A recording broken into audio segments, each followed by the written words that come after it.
BCC knowledge hub channel. मैं doctor M.K. Ansari math classes के next part के लिए फिर से हाजिर हूँ। ये लेक्चर आपको अपलोड हो जाना चाहिए था, बट कुछ टेक्निकल प्रॉब्लम की वजह से ये लेक्चर सीरीज़ जो कि पार्ट 2 है अभी तक अपलोड नहीं हो पाया है, तो इसके लिए माफ़ी चाहते हैं हम लोग। चलिए लेक्चर को आगे बढ़ाते हैं। ये आपका चैप्टर 1 का पार्ट 2 है। चैप्टर पार्ट 1 में आपने देखा था यूक्लिड डिवीजन एल्गोरिथम्स के बारे में और फंडामेंटल थ्योरी ऑफ अरिथमेटिकल के बारे में हम लोग ने जाना था, और उसी में हमने HCF और LCM के बारे में जानकारी प्राप्त की थी। तो अपने चैप्टर को आगे बढ़ाते हुए बाकी के पार्ट को कंप्लीट करने के लिए अग्रसर होते हैं। इस चैप्टर में हम क्या पढ़ेंगे? हम दो पार्ट को पढ़ेंगे। एक पार्ट में हमारा रैशनल नंबर के बारे में हम बात करेंगे, और दूसरे पार्ट में हम रैशनल नंबर के बारे में डिटेल में बात करेंगे। आपने अपनी कक्षा 9 में अपरिमेय संख्या, जिसको रैशनल नंबर बोलते हैं, उसके अनेक गुणों से परिचित हुए थे। उसमें क्या क्या था उसके बारे में आपने देखा था कि परिमेय संख्या और अपरिमेय संख्या मिलकर ही वास्तविक संख्याओं को बनाती हैं। और आपने अपनी कक्षा 9 में ये भी सीखा था कि लाइन नंबर पे अपरिमेय संख्या, लाइन नंबर मतलब 0, 1, 2, 3 और यहाँ पे -3, -2 और सो ऑन, यहाँ पे परिमेय संख्याएं कहाँ पे अंकित की जा सकती हैं वो भी आपने अपनी कक्षा 9 में जानकारी प्राप्त की थी। लेकिन आपने क्या प्राप्त नहीं किया था? उसमें आपने ये नहीं देखा था कि किस संख्या को आप परिमेय संख्या बोलेंगे, इरेशनल नंबर बोलेंगे, और किस संख्या को आप रेशनल नंबर बोलेंगे। तो यहाँ पे हम ये सिद्ध करने की कोशिश करेंगे कि जो भी परिमेय संख्या हैं जो कि इरेशनल नंबर हैं वो किस तरीके से इरेशनल नंबर होंगी। यहाँ पे आप देख रहे हैं कुछ उदाहरण दिए गए हैं अपरिमेय संख्याओं के इरेशनल नंबर के, √2, √3, √5, जिनको आप p के रूप में भी प्रदर्शित कर सकते हैं। तो ये सारी के सारे अगर अपरिमेय संख्याएं हैं तो इसको आप कैसे सिद्ध करेंगे, इसी लेक्चर में हम इसको देखेंगे। देखिए यहाँ पे कुछ एग्जाम्पल दिए गए हैं कि अपरिमेय संख्याओं क्या क्या हो सकती हैं। इसको हम ऑलरेडी आपको बता चुके हैं। अब हमने जैसे कि पिछली स्लाइड में आपको बताया कि अगर कोई भी अपरिमेय संख्या है तो ये अपरिमेय संख्या कैसे होगी। उससे पहले आप थोड़ा सा पीछे जाइए क्लास 9 में, जो कि आपने देखा था और याद होगा कि रैशनल नंबर क्या होता है। रैशनल नंबर मतलब परिमेय संख्या वो होती है जिसको p/q के फॉर्म में लिखा जा सकता है, जहाँ की q is not equal to 0 होता है। आपने देखा p/q के फॉर्म में लिखी है, तो इसी का विपरीत उल्टा होगा √p, जो कि अपरिमेय संख्या है, कि क्या होगा कि इसको आप p/q के फॉर्म में नहीं लिख सकते हैं और q इज इक्वल टू 0 होना चाहिए। इसका मतलब हमको उल्टा सिद्ध करना है। अब हमको उल्टा सिद्ध करने से पहले एक छोटी सी प्रमेय को प्रूफ करना पड़ेगा, जो कि हमको आगे मदद करेगी हमारे अपरिमेय संख्या को सिद्ध करने के लिए। तो ये छोटी सी परिमेय क्या है इसको थोड़ा सा देख लीजिए। इसमें ये कहा गया है कि अगर a अभाज्य गुणनखंड निम्नलिखित रूप के हैं, मतलब अगर a आपका ऐसा है, a is equal to p1 p2 up to dot dot pn and इस तरीके से है, तो अगर आप एक स्क्वायर करते हैं, मतलब आप क्या करते हैं p1 p2 pn into then p1 p2 up to dot dot pn, तो a स्क्वायर आपका क्या हो जाएगा p1 square p2 square and pn square. तो इसको आप इस तरीके से लिख सकते हैं। तो इसमें लिखने का क्या मतलब है, इससे आप समझने की कोशिश करिए प्रमेय संख्या से, कि मान लीजिए p एक अभाज्य संख्या है, मतलब p एक प्राइम नंबर है। यदि p a स्क्वायर को विभाजित करती है, तो यहाँ पे दिया गया अगर p a स्क्वायर को विभाजित करता है तो p a को भी विभाजित करेगा, जहाँ a एक धन पूर्णांक है। ठीक है, तो यहाँ पे हमको दिया गया कि अगर p a स्क्वायर को विभाजित करता है तो p a को भी विभाजित करेगा। इसी को अब हम आगे बढ़ाते हैं। आपने ये लिख लिया a square is equal p1 square p2 square p3 square. यहाँ पे देखिए हमें क्या दिया गया है कि p a स्क्वायर को विभाजित करता है, मतलब यहाँ पे p आपका सिंपल सा p आपका a स्क्वायर को विभाजित करता है। अगर आपको जैसे कि हमने पार्ट 1 में देखा था कि अंकगणित की आधारभूत प्रमेय की अद्वितीय अद्वितीयता के गुण का प्रयोग करने पर। अद्वितीयता के गुणता का प्रयोग क्या था कि अगर कोई भी प्राइम नंबर होता है, अगर उसका फैक्टर होता है तो वो मतलब यूनिक होता है, मतलब एक ही फैक्टर होगा, कोई और फैक्टर नहीं हो सकता है। और सीक्वेंस चाहे जो हो, वो सारे के सारे नंबर यूनिक होंगे।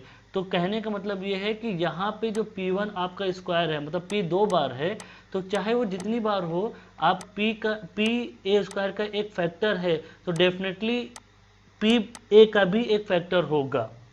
ये एक नॉर्मल सा थ्योरम है, इसको आप याद कर सकते हैं, कोई दिक्कत की बात नहीं ना।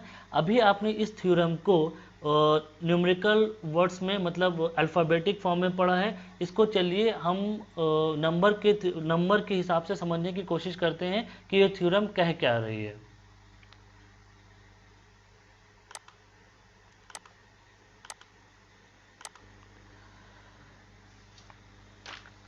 जैसे कि अभी हमने आपको बताया कि a को P1 P2 के फॉर्म में लिखिए, फिर उसको स्क्वायर करिए।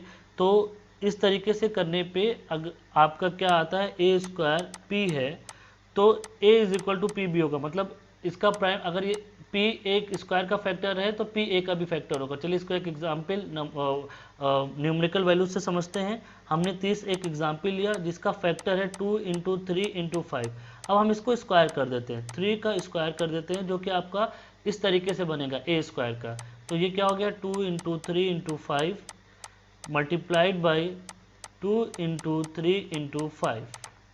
तो इसको आप इस तरीके से भी लिख सकते हैं, 2 square into 3 square into 5 square.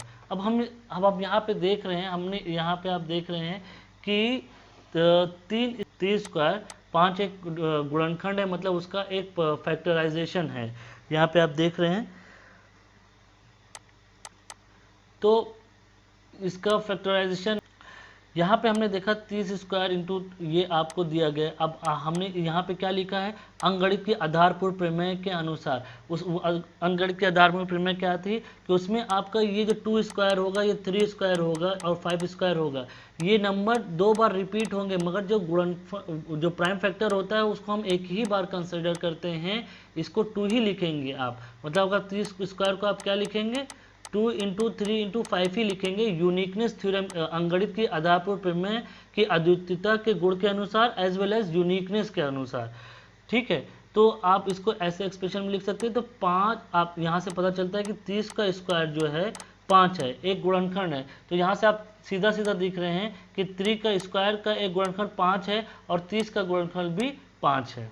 तो यहाँ पे हम प्रूव करते हैं कि अगर ए स्क्वायर पी ए स्क्वायर का एक गुणनखंड है तो पी ए का भी एक गुणनफल होगा। अब चलिए हमने प्रूफ कर लिया है कि p एक फैक्टर है ए स्क्वायर का, तो p एक फैक्टर a का भी होगा, थ्योरम 3.1 के हिसाब से। अब हमको ये मदद करेगा अपरिमेय संख्या को प्रूफ करने में। अब यहाँ पे क्या है कि √2 को हमको सिद्ध करना है कि √2 एक अपरिमेय संख्या है।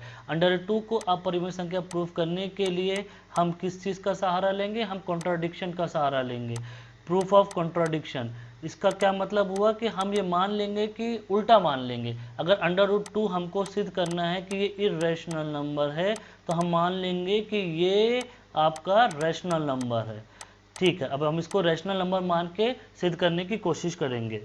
तो आपने क्या माना कि √2 आपका रैशनल नंबर है, और रैशनल नंबर है तो हम इसको कैसे लिख सकते हैं, p/q के फॉर्म में लिख सकते हैं, जहाँ पे q आपका p/q के फॉर्म में लिख सकते हैं, जहाँ q आपका नॉट इक्वल टू 0 है और p और q इंटीजर्स है। यहाँ पे p और q की जगह पे r और s लिया गया है, और जहाँ पे s इज इक्वल टू 0 है। मान लीजिए r और s में एक के अतिरिक्त, यहाँ पे बहुत इंपॉर्टेंट पॉइंट है, यहाँ पे आपको क्या मानना है, दिया गया है कि r और s के अतिरिक्त कोई भी उभयनिष्ठ गुणनखंड नहीं है, कोई भी कॉमन फैक्टर नहीं है। इसका क्या मतलब है, अगर कॉमन फैक्टर नहीं है तो ये दोनों a और ये दोनों जो है आपका ये को प्राइम है। ठीक है, अब यहाँ पे इन्होंने इसको थोड़ा सा और मॉडिफाई कर दिया है कि r और s को a और b के फॉर्म में भी लिख दिया है। क्यों लिखा है, जैसे कि बोला कि ये को प्राइम है, तो r और s का जो फैक्टराइजेशन करने के बाद जो आपकी वैल्यूज़ आ रही है वो को प्राइम के फॉर्म में आ रही है। को प्राइम क्या होता है? को प्राइम का मतलब होता है कि इन दोनों, अगर आप ए और बी की बात करेंगे तो ये मान लीजिए कोई भी नंबर हो, जैसे ये 3 होगा और ये 5 होगा, तो इनका जो कॉमन फैक्टर होगा वो सिर्फ 1 होगा, इसके अलावा कोई भी और कॉमन फैक्टर नहीं है। चलिए इसको थोड़ा सा एग्जाम्पल से हम आपको समझा देते हैं कि 3/6 अगर आप लिखते हैं, 3 और 6 लिखते हैं, तो ये अभी भी 3, आप इसमें देख रहे हैं कि 2 × 3 है, इसको आप 6 को 2/3 लिख सकते हैं, तो अभी भी इसको 1/2। तो यहाँ पे आपका ए जहाँ 3 और बी आपका जहाँ 6 था, ठीक है, उसको और भी फैक्टराइजेशन करके 1/2 किया जा सकता है। इसीलिए यहाँ पे आर और एस को विभाजित करके कॉमन फैक्टर के और बाद में लिखा जा सकता है। क्यों? कैसे? क्या? ये आपका आर हो गया और ये आपका एस हो गया, और फिर फाइनली ये आपका ए और ये बी हो गया। ये यही किया गया है आपको दिखाने के लिए, ठीक है। चलिए फिर हम इसको और आगे बढ़ते हैं, और हम और मतलब चीज़ों का मतलब समझ चुके हैं कि को प्राइम क्या होता है। को प्राइम आपका वो नंबर होता है जिसमें सिर्फ और सिर्फ एक के अलावा कोई भी फैक्टर कॉमन नहीं होता है, ठीक है। अब हमको क्या प्रूफ करना है कि √2 इज़ इरेशनल नंबर। तो हमने कॉन्ट्रडिक्शन लगा के देखा कि √2 इज़ अ रैशनल नंबर। अगर रैशनल नंबर है तो इसको a/b के फॉर्म में लिखा जा सकता है। अगर चलिए अब इसको थोड़ा सा रीअरेंज करते हैं, b √2 is equal to a, हम दोनों तरफ से स्क्वायर कर देते हैं इसको, तो b √2 का whole square is equal to a square, means इसको रीअरेंज करने के बाद ये 2b square is equal to a square हो गया। थोड़ा सा रीअरेंज किया, ये हमने a कर लिया। ये a में आप देख रहे हैं कि ये आपका ये 2 है, इसको याद रखिएगा। 2 से b को मल्टीप्लाई कर रहे हैं तो a स्क्वायर आ रहा है। इसका मतलब क्या हुआ? a आपका क्या हुआ? a आपका इवन नंबर हो गया, सम नंबर हो गया, क्योंकि ये 2 से मल्टीप्लाई हो रहा है। तो जहाँ 2 आता है उस नंबर से मल्टीप्लाई करने के बाद आपका ये इवन नंबर देता है। या ये कह सकते हैं कि 2a स्क्वायर का एक फैक्टर है। अगर आप a को डिवाइड करेंगे तो वो 2 से डिवाइड होगा, ठीक है। अब आप यहाँ पे देखिए कि अभी हमने क्या प्रूफ किया थ्योरम नंबर 1.3 से, कि अगर 2b square is equal to a square यहाँ पे दिया गया है, इसका मतलब सिंपल सा ये है कि 2a का एक फैक्टर है।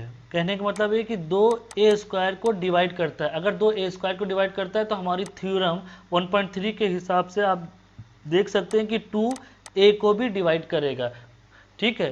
तो 2 मतलब a जो भी वैल्यू होगी वो 2 से डिवाइड हो जाएगी। जैसे मान लीजिए a 10 होगा तो 2 से डिवाइड हो गया, a 2 होगा तो 2 से डिवाइड हो जाएगा। इसका मतलब इसका एक फैक्टर है, तो आप a को 2 के a के फॉर्म में लिख सकते हैं, जहाँ पे a आपका 1 भी हो सकता है, 2, 3, 4 कुछ भी हो सकता है, बट ये एक कॉमन फैक्टर आ गया आपका 2।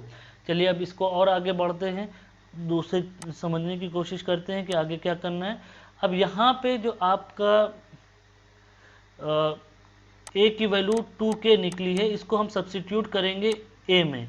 इसमें सब्सिट्यूट करते हैं तो क्या आता है? 2b square is equal to 2k whole square, तो 2b square is equal 4k square, तो ये हो गया b square is equal to 2k square. और यहाँ पे भी 2 आ गया, तो इससे ये प्रूव होता है कि b का एक गुणनखंड, एक फैक्टर 2 है। यहाँ पे इस फॉर्म के हिसाब से a का एक फैक्टर 2 था, यहाँ पे b का एक फैक्टर 2 आ गया। इसका मतलब दोनों में कॉमन फैक्टर आ गया, हमारे पास कॉमन फैक्टर आ गया 2, जो कि हमने जो माना था उसके विपरीत है। हमने यहाँ पे क्या माना था कि ये को प्राइम है, को प्राइम है, इसका मतलब इसमें कोई भी कॉमन फैक्टर नहीं है। ये ऑलरेडी इतना डिवाइड हो चुका है कि इसमें कोई भी कॉमन फैक्टर नहीं है। तो मगर यहाँ पे आपने प्रूफ करने के बाद देखा कि दोनों में कॉमन फैक्टर 2 आ रहा है। तो अगर ये 2 कॉमन फैक्टर आ रहा है, इसका मतलब हम कुछ ना कुछ कहीं पे गलत है। तो गलत क्या है कि हमने एक अजम्पशन ही गलत माना है कि √2 इज इक्वल टू a/2 के फॉर्म में लिखा जा सकता है, इसका मतलब इसको रैशनल कहा जा सकता है। बट रैशनल कहने के चक्कर में हम देख रहे हैं कि हमारा परफॉर्मेंस, मतलब हमारा जो सिद्ध हमने किया वो गलत सिद्ध आ रहा है। तो जब गलत सिद्ध आ रहा है, इसका मतलब जो हमने माना है वही गलत है। इसका मतलब √2 रैशनल नंबर नहीं है, तो √2 क्या है? इरेशनल नंबर है। ये आराम से आपका प्रूफ हो गया with the help of proof of contradiction, जहाँ पे हमने माना था कि √2 रैशनल नंबर है, जो कि प्रूफ करते करते ये सिद्ध हो गया कि रैशनल नंबर नहीं है। तो नहीं है तो क्या है? इरेशनल नंबर है। इसी तरह आप चाहे तो √3 को भी rational number irrational number prove कर सकते हैं। ये हम आपके ऊपर छोड़ते हैं, आप एक्सरसाइज इसको करिएगा, फिर हमको बताइएगा। अगर कोई परेशानी आती है तो इसको कमेंट सेक्शन में लिखिए, तो हम लोग इसको आगे खुद करने की कोशिश करेंगे। एक एग्जाम्पल हम और लेते हैं। हम यहाँ पे प्रूफ करते हैं कि 5 माइनस √3 आपका अपरिमेय संख्या है, इरेशनल नंबर है। हमारा प्रोसेस एकदम सिंपल वही रहेगा। हम ये मान के चलेंगे कि 5 माइनस आपका रेशनल नंबर है। अगर रेशनल नंबर है तो इसको ए बाई बी के फॉर्म में लिखा जा सकता है, जहाँ पे b is not equal to 0 है और इसमें कोई भी कॉमन फैक्टर नहीं है, अभाज्य है, कोई भी कॉमन फैक्टर नहीं है, ये को प्राइम है। इसको थोड़ा सा रीअरेंज करते हैं। 5 is equal to a by B is equal to √3। अब यहाँ पे आप देख रहे हैं कि a और b आपका क्या है, पूर्णांक है, इंटीजर्स है। ये आपका इंटीजर है, तो ये वैल्यू भी क्या होगी, आपकी इंटीजर होगी। ठीक है, ये वैल्यू भी आपकी इंटीजर होगी। जब ये इंटीजर होगी तो ये क्या हो जाएगा, आपका p बाई क्यू के फॉर्म में इसको लिखा जा सकता है। इस पूरे एक्सप्रेशन को p बाई क्यू के फॉर्म में लिखा जा सकता है। इसका मतलब ये क्या हो गया, ये रैशनल नंबर हो गया। अगर ये रैशनल नंबर हो गया तो इसको भी रैशनल नंबर होना चाहिए। बट अभी हमने आपको क्या बताया कि अभी हम लोगों ने प्रूफ किया कि √2 इरेशनल नंबर है, और हमने आपको एक एक्सरसाइज दी कि √3 को प्रूफ करिए कि ये भी इरेशनल नंबर है, जो कि आप देखेंगे हम आगे थोड़ा सा स्टेप में थे तो इसको हमने प्रूफ नहीं किया, बट ये ऑलरेडी प्रूफ है कि √3 इरेशनल नंबर है। अब यहाँ पे देखिए ये इरेशनल नंबर है, और यहाँ पे हमने प्रूफ किया कि a बाई बी इंटीजर्स है। अगर इंटीजर्स है तो इनको a बाई बी के फॉर्म में लिखा जा सकता है, a बाई बी के फॉर्म में लिखा जा सकता है। इसका मतलब ये रैशनल है। तो rational is not equal to irrational, क्योंकि यहाँ पे एक नंबर आपका रैशनल है और दूसरा इरेशनल है। ये ऑलरेडी प्रूव्ड है, √3 इरेशनल है। तो इसका मतलब ये वैल्यू रैशनल नहीं हो सकती, ये भी इरेशनल होगी, जो कि कॉन्ट्राडिक्ट कर रहा है। कॉन्ट्राडिक्ट कर रहा है इसका मतलब जो हमने अज्यूम किया था कि ये वैल्यू पूरी 5 minus √3 is equal a by B rational है, वो गलत है। तो जो हमने माना था वो गलत निकला, हमने रैशनल माना था, ये गलत निकला। इसका मतलब ये क्या है, इरेशनल है। तो इसी तरह अपरिमेय संख्या को प्रूव करने के लिए आपको प्रूफ ऑफ कॉन्ट्रडिक्शन का यूज़ करना पड़ेगा, और उसकी सहायता से ही आपको प्रूव करना पड़ेगा कि आपकी कोई संख्या रैशनल है कि नहीं है, या इरेशनल है या नहीं है। तो आपको बहुत से एग्जाम्पल्स आपके बुक्स में दिए हुए हैं, उनके साथ उन पे जाइए, उनको करने की कोशिश करिए। अगर वो नहीं आता है तो फिर से कमेंट सेक्शन में दीजिए और हमसे जुड़ने की कोशिश करिए, और उसके हिसाब से फिर हम लोग एक सेशन डिसाइड करेंगे कि हम लोग क्वेश्चन आंसर जो बहुत ज़्यादा टफ होंगे उनको पहले किया जाएगा, और नहीं तो हम कोशिश करेंगे कि एक सेशन में क्वेश्चन आंसर पूरा सॉल्व करने के लिए बनाया जाए। अभी तक आपने इरेशनल नंबर के बारे में पढ़ लिया है कि इरेशनल नंबर क्या होता है, अपरिमेय संख्या क्या होती है, और उसके प्रूफ करने के लिए हमने रैशनल नंबर की बात की। अब हम यहाँ पे देखते हैं कि रैशनल नंबर क्या होता है। रैशनल नंबर जैसे आप देख चुके हैं, जिसको p बाई क्यू के फॉर्म में लिखा जा सकता है, जहाँ q आपका नॉट इक्वल टू 0 हो। चलिए, मगर ये तो परिभाषा हुई नॉर्मल कंडीशन में। आपने कक्षा 9 में क्या पढ़ा था कि परिमेय संख्या रैशनल नंबर किसको बोलते हैं, वो नंबर जो कि टर्मिनेटिंग डेसिमल एक्सपेंशन होते हैं, या जो नॉन टर्मिनेटिंग रिपीटेशन होते हैं, उनको आप परिमेय संख्या बोलते हैं। मगर पिछली स्लाइड में हमने आपको बताया कि p बाई क्यू के फॉर्म में लिखे जाने वाले नंबर भी परिमेय होते हैं। तो अब हमको क्या देखना पड़ेगा कि जो p बाई क्यू के फॉर्म में लिखे जाते हैं वो कब आपके टर्मिनल डेसिमल एक्सपेंशंस होंगे या नॉन टर्मिनल रिपीटेटिंग होंगे, ये दोनों देखना पड़ेगा। बट वो होंगे तो आपको p बाई क्यू के फॉर्म में ही होंगे, बट वो कब टर्मिनेटिंग है कब नॉन टर्मिनेटिंग है ये आपको चेक करना पड़ेगा, और वही हम आगे देखने जा रहे हैं। चलिए अब आगे देखते हैं। यहाँ पे हमने लिखा है 0.375, ये एक नंबर दिया गया है। हम इसको देखते हैं कि ये किस श्रेणी में आता है, टर्मिनेटिंग डेसिमल एक्सपेंशन की श्रेणी में आता है कि नॉन टर्मिनेटिंग एक्सपेंशन की श्रेणी में आता है। इसको चेक करते हैं, और साथ ही साथ ये देखते हैं अगर इन दोनों में से किसी एक में भी आएगा तो ये मान लीजिए कि वो आपका परिमेय संख्या है, रैशनल नंबर है। अगर रैशनल नंबर नहीं है तो फिर हम चेक करेंगे कि कहीं वो इरेशनल नंबर तो नहीं है। इसी तरह चीज़ें चलती चली जाएंगी। चलिए अब देखिए आपने 0.375 को किस तरीके से लिख दिया, 375 डिवाइडेड बाई 1000 375 10 की पावर 3। अब यहाँ पे देख रहे 10 की पावर 3 को भी किस तरीके से लिखा जा सकता है। देखिए 10 की पावर 3 को भी आप 2 की पावर 3 इंटू 5 की पावर 3 के फॉर्म में लिख सकते हैं। तो यहाँ पे एक ट्री टाइप का हम बनाने जा रहे हैं रैशनल नंबर। रैशनल नंबर में आपके दो पार्ट को हमने किया है, एक टर्मिनेटिंग, कब टर्मिनेटिंग होगा और कब नॉन टर्मिनेटिंग होगा। अब देखिए यहाँ पे नॉन टर्मिनेटिंग तब होगा, ये आप एक्सप्रेशन देख रहे हैं कि हमने पहले वैल्यू 3.75 को इस तरीके से p बाई क्यू के फॉर्म में लिखा, p बाई क्यू के फॉर्म में लिखने के बाद यहाँ पे 2 की पावर 3 आ गया, 10 को हमने इस तरीके से बाइफर्केट कर दिया। तो इस पूरे इक्वेशन में देख रहे हैं आप कि नीचे जो आपका q है, q को 2 और 5 के फॉर्म में लिख सकते हैं, आइदर 2 और 5 या 2 और 5 किसी के भी फॉर्म में लिखा जा सकता है। तो इससे क्या प्रूफ होता है कि कोई भी रैशनल नंबर तब टर्मिनेटिंग होगा जब उसका क्यू पार्ट 2 की पावर n और 5 की पावर m के फॉर्म में लिखा जा सके। ये नॉर्मली हमने आपको बता दिया, इस पे थ्योरम भी है, उस थ्योरम को हम देखेंगे और याद रखने की कोशिश करेंगे ताकि एग्जाम में हमको हेल्प मिल सके। चलिए थ्योरम देखते हैं।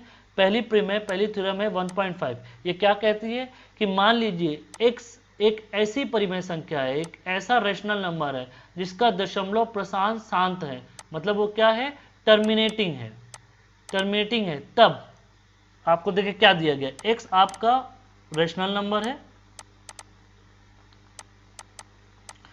और ये क्या है, टर्मिनेटिंग है। दूसरी कंडीशन दी गई आपको, ये टर्मिनेटिंग है। अगर ऐसी कंडीशन है तो x को p बाई क्यू के फॉर्म में व्यक्त किया जा सकता है, जहां पे p और q आपका सहभाज है तथा q का अभाज्य गुणनफल, और q का अभाज्य गुणनफल क्या है, 2 की पावर n और 5 की पावर m है। ठीक है, p बाई क्यू के फॉर्म में लिखा, अगर p बाई क्यू के फॉर्म में लिखा जा रहा है तो ये रैशनल नंबर है, एकदम नॉर्मल सी बात हो गई है। एक प्रमेय ये हो गई जिसमें आपको दिया है ये। दूसरी प्रमेय क्या है, दूसरी प्रमेय देखिए क्या कह रहा है कि अगर x, मान लीजिए x p बाई क्यू है, ये ऑलरेडी दिया गया है, अगर x p बाई क्यू है और q असभाज्य है, एक परिमेय संख्या ऐसी है कि q को 2 बाई n और 5 बाई n के फॉर्म में लिखा जा सकता है। देखिए अभी क्या दिया है, पहले आपको ये दिया था और फिर ये बोला गया था कि ये हो सकता है अगर ये हो। अभी उल्टा किया गया है। अभी उल्टा क्या किया गया है, उल्टा यहाँ पे ये किया गया है कि आपको दिया गया है कि इसको इस फॉर्म में लिखा जा सकता है, इस फॉर्म में लिखा जा सकता है, और रैशनल नंबर है तो वो क्या होगा, टर्मिनेटिंग होगा। तो यहाँ पे उल्टा प्ले किया गया है। कुछ 4 कंडीशन में 3 कंडीशन पहली बार में दे दी, फिर चौथी कंडीशन प्रूव कर रहे हैं, और दूसरी बार में एक कंडीशन को छुपा दिया तो दूसरा कर रहे हैं। तो उसमें कोई बहुत बड़ा थ्योरम नहीं बताया गया। लास्ट थ्योरम क्या कह रही है, देखिए अब क्या है कि मान लीजिए x is equal to P by Q है, जहां p और q अभाज्य हैं। एक परिमेय संख्या इस प्रकार है, एक ऐसा रैशनल नंबर इस प्रकार है, q का अभाज्य गुणनफल के रूप में नहीं लिख सकते। अभी ये क्या है, अब देखिए हमारे पास x रैशनल नंबर है। अब हम ये टर्मिनेटिंग और नॉन टर्मिनेटिंग वाला पार्ट यहाँ पे छोड़ देते हैं। अब ये क्या कह रहे हैं, x को p बाई क्यू के फॉर्म में लिखा जा सकता है, बट q को 2 बाई n और 5 बाई m के फॉर्म में नहीं लिखा जा सकता है। तो ऐसे केस में इस नंबर को आप नॉन टर्मिनेटिंग रिपीटिंग कहेंगे। ठीक है, ये चौथी थ्योरम है जो आपको प्रूफ हो जाती है। तो रैशनल नंबर, अब थोड़ा समराइज कर देते हैं हम रैशनल नंबर क्या है। रैशनल नंबर वो होता है जो आपको p बाई क्यू के फॉर्म में लिखा जा सकता है, जहां पे q is not equal to 0 है। अब रैशनल नंबर आपका टर्मिनेटिंग हो सकता है और नॉन टर्मिनेटिंग हो सकता है। टर्मिनेटिंग होने के लिए क्या होना चाहिए, जो p बाई क्यू है और ये q का जो फॉर्म है ये 2 की पावर n और 5 की पावर m के फॉर्म में लिखा जा सकता है। अगर आप इसको इस फॉर्म में नहीं लिख सकते हैं तो वो नॉन टर्मिनेटिंग हो जाएगा, जिसका सीधा सा एग्जाम्पल 1/7 है। बहुत सिंपल सा एग्जाम्पल है, 1/7 है, जिसमें आप देख रहे हैं कि वो रिपीट होने लगता है एक टाइम के बाद। अगर आप यहाँ पे पॉइंट लिखते हैं 0, आपने 1 किया, ये 3 आपका आ गया, फिर आपने 0 लिया, फिर आपका 4 आ गया, तो ये कॉन्टिन्यूसली ऐसे चलता चला जाएगा और ये वैल्यूज आपकी रिपीट होती जाएगी। तो ये है तो रैशनल नंबर, बट ये नॉन टर्मिनेटिंग रिपीटिंग है। अगर ये टर्मिनेटिंग होगा तो इसको 2 की पावर n और 5 की पावर n के फॉर्म में लिखा जा सकता है। तो एग्जाम पे अगर आपको पूछा जाता है कि ये नॉन रिपीटिंग है कि नहीं है, तो उसको प्रूफ करने के लिए आपको ये प्रूफ किया जाएगा। यहाँ पे आपका रैशनल नंबर के बारे में चीज़ें ख़त्म होती हैं और आगे की स्लाइड में आप देख रहे हैं कि ये आपका चैप्टर जो कि रियल नंबर था और हाई स्कूल का पहला चैप्टर था जो कि कंप्लीट होता है पार्ट 2 में। पार्ट 1 में आपने देखा यूक्लिड विभाजन के बारे में। इसमें आप देख रहे हैं कि इसमें एक थ्योरम थी जिसमें आपने देखा कि a को bq प्लस r के फॉर्म में लिखा जा सकता है जहाँ पे ग्रेटर देन इक्वल टू 0 और less than equal to b होगा। इसी से एक एल्गोरिथम उत्पन्न की गई जिसमें यह देखा गया कि एचसीएफ कैसे निकालते हैं, मतलब इसी का यूज़ करके सिंपली एचसीएफ कैसे निकालते हैं ये प्राप्त किया गया। ऐसे निकालने का थोड़ा सा चैप्टर में हमने मेथड देखा कि जब तक आपका r 0 नहीं हो जाता तब तक आप डिवाइड करते जाते हैं और जब आपका r 0 हो जाता है तो वो जो फाइनल डिवाइज़र होता है वो आपका एचसीएफ होता है। इसी चैप्टर में हम लोगों ने ये जाना कि the fundamental theorem of arithmetic क्या होती है, मतलब किसी भी नंबर का फैक्टराइजेशन प्राइम नंबर से कैसे कर सकते हैं वो भी हम लोगों ने जाना। और आज के चैप्टर में आपने ये देखा अगर कोई p प्राइम नंबर है तो p अगर a स्क्वायर को डिवाइड करता है तो p a को भी डिवाइड करेगा, जैसा कि आपने इस लेक्चर में देख लिया। उसके बाद हमने √2 √3 जो कि आप परिमेय संख्या है उसको हमने सिद्ध किया और किस तरीके से सिद्ध किया आपने प्रूफ ऑफ कॉन्ट्राडिक्शन की सहायता से √2 और √3 को सिद्ध करने की कोशिश की। फिर उसके बाद जब आपने रेशनल नंबर को सिद्ध कर लिया तो आपने फिर रेशनल नंबर पे जंप किया कि रेशनल नंबर क्या होता है। रेशनल नंबर वो होता है जो p/q के फॉर्म में लिखा जा सकता है जहाँ पे q = 0 नहीं होता है। अब रेशनल नंबर आपका टर्मिनेटिंग है कि नॉन टर्मिनेटिंग है उसके लिए भी आपने देखा अगर 2 की पावर n और 5 की पावर m के फॉर्म में लिखा जा सकता है तो वो टर्मिनेटिंग है, अगर वो नहीं लिखा जा सकता है तो वो नॉन टर्मिनेटिंग रिपीटिंग है। यहाँ पे आपका चैप्टर समाप्त होता है। आपने पहला चैप्टर कायदे से पढ़ लिया। जो चीज़ें नहीं समझ में आई, नहीं क्लियर है, वो कमेंट सेक्शन में लिखिए, उसको और डिटेल में बताने की कोशिश करेंगे। क्वेश्चन आंसर आपके पास है, बुक्स आपके पास है, उसको हल करने की कोशिश करिए। जाते जाते हम यहाँ पे आपको कुछ टिप्स देते जाते हैं जो कि नेक्स्ट लेक्चर के लिए एक सामग्री है। हम लोग एक टिप्स और ट्रिक्स का एक लेक्चर बनाना चाहते हैं जिसमें आपको डिविजिबिलिटी के बारे में बताया जाएगा कि कोई भी नंबर कब डिविजिबल होता है। जैसे हम एक एग्जाम्पल के लिए 2 की बात करते हैं और 3 की बात करते हैं तो आपको कब पता चलेगा कि कोई भी नंबर बड़े से बड़ा नंबर अगर 2 से डिवाइड होगा कि नहीं होगा। उसके लिए क्या होना चाहिए, उसकी जो डिजिट होनी चाहिए, जो लास्ट डिजिट होनी चाहिए वो या तो 0 हो या तो 2 हो या तो 4 हो या तो 6 हो या तो 8 हो। अगर लास्ट में ये नंबर होते हैं तो वो नंबर डिजिट हो डिवाइड होगा। अब यहाँ पे हम बहुत बड़ा सा नंबर लिखते हैं और लास्ट में हम यहाँ पे 4 लिखते हैं तो आप देखते हैं कि 4 2 से डिवाइड है तो इसका मतलब ये पूरा का पूरा नंबर 2 से डिवाइड हो जाएगा। 3 के लिए क्या होता है, 3 के लिए अगर थोड़ा सा आपको पता हो कि 3 5 6 7 8 9, अगर हमको ये चेक करना है कि ये डिवाइड है कि नहीं है तो इसका जो सम है इस सब को अगर आप जब जोड़ देंगे, अगर वो नंबर आपका जोड़ते जाइए 5 3 8 6 14 6 20 21 21 30 और 38, ये 38 आया। 38 3 से डिवाइड नहीं होगा तो इसका मतलब ये पूरा का पूरा नंबर 3 से डिवाइड नहीं है। इसी तरीके से नेक्स्ट लेक्चर में आपको थोड़ा सा ज्ञान देने की कोशिश की जाएगी कि बाकी की जो नंबर है 1 से लेके 20 तक उनकी डिविजिबिलिटी, उनके कंडीशंस क्या हैं वो बताने की कोशिश की जाएगी। तो आज के लिए इतना ही। Thank you. सब्सक्राइब करना मत भूलिए और कोई भी क्वेश्चन हो कमेंट सेक्शन में ज़रूर लिखिए। Thank you.